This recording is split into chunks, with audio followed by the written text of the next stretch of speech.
personne n'aimerait vivre ce que Faustine Bollard a vécu. L'animatrice star de France 2 avait raconté il y a quelques années avoir été victime d'une agression effrayante. Un homme s'en est pris à elle avec une arme. Faustine Bollard écoute tous les jours les témoignages bouleversants de personnalités ou d'anonymes.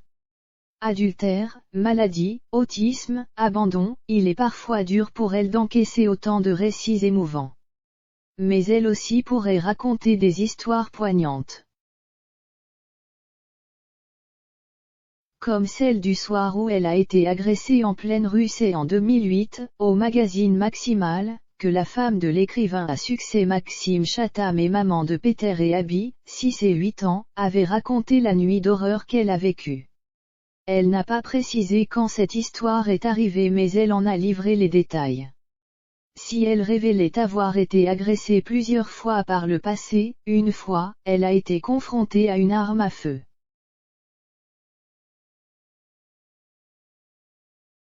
Un mec m'avait braqué en bas de mon immeuble avec un flingue.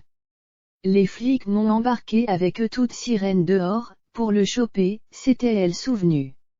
La police a été réactive et Faustine Bollard a pu tenter d'identifier son agresseur.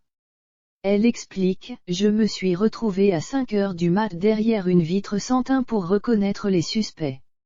On ne sait pas si parmi les suspects il y avait l'homme qui l'a agressé et donc, si celui-ci a été jugé, incarcéré ou s'il court toujours. Lors de cet entretien, l'animatrice de 42 ans a aussi fait une révélation étonnante. Elle a eu affaire une autre fois à la police, mais sur ce coup-là, c'était elle la délinquante.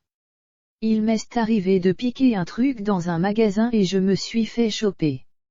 Ils n'ont pas appelé la police, mais c'était quand même la méga honte, lance-t-elle.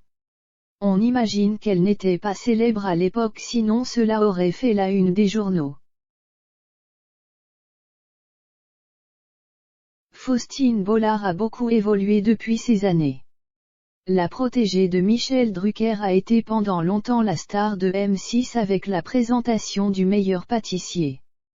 Puis, elle a fait le pari de tout quitter pour le service public et France Télévisions où elle est devenue, notamment, la reine des audiences l'après-midi.